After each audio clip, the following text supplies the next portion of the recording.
instead of doing just your typical biography, we always do living history presentations. So they read a novel or a biography about their person, and I try to encourage them to pick somebody who is not as well known to everybody as some of the more contemporary people that you might pick. And so they'll be presenting themselves as their character in each one of the presentations. So there you go. I was, and still am, the best animator there is. I love entertaining kids in lots of different ways.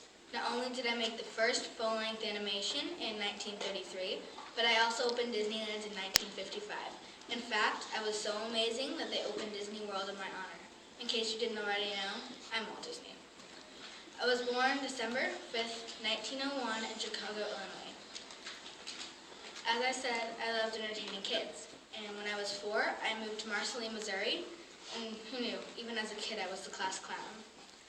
In 1918, my older brother Roy was fighting in World War I. I wanted to fight too, but I still wasn't old enough, so I decided to drive an ambulance. And I remember I drew all over the ambulance. I got in trouble. And by the time I was actually old enough to fight, the war had ended.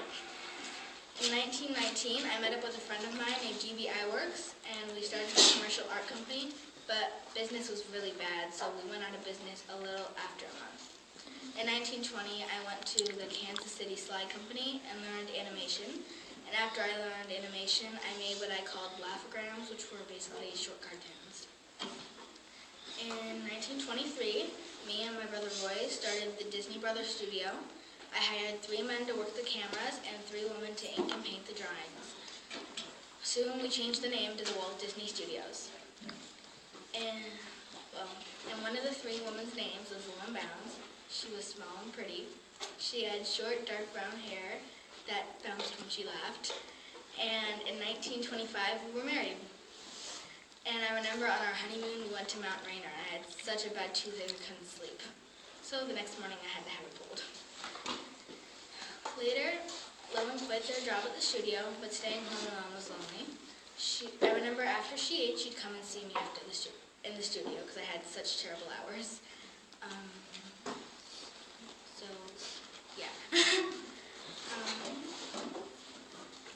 One Christmas I decided to find company for her, so I got her a dog, and I remember the look on her face when she opened the hat box and expecting a hat. That came in a little bright orange puppy.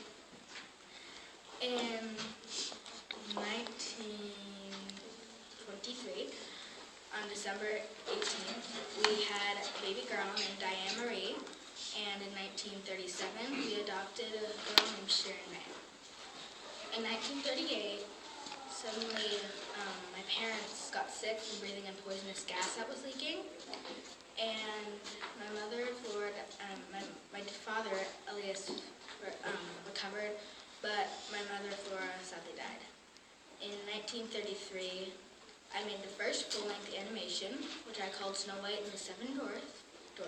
It took over 3 years to finish, and we made a whole scene that took a year just by the dwarfs eating soup. And that didn't even end up in the movie. It opened on December 21st, 1937 at the Carthy Circle Theater in Los Angeles. And I won a Special Academy Award for it. It was 1 giant golden Oscar and 7 little tiny ones surrounding it. In 1940, Snow White had made so much money that we moved to a bigger building, and because now the business was much bigger, there were hundreds of animators, maybe even thousands.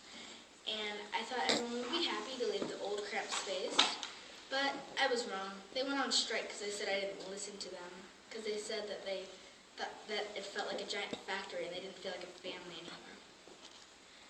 Disneyland opened July 17th, 1955.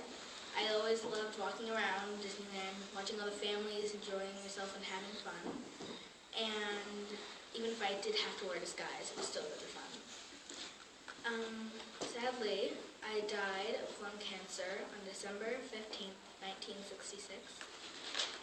But after my death, people still remember me because I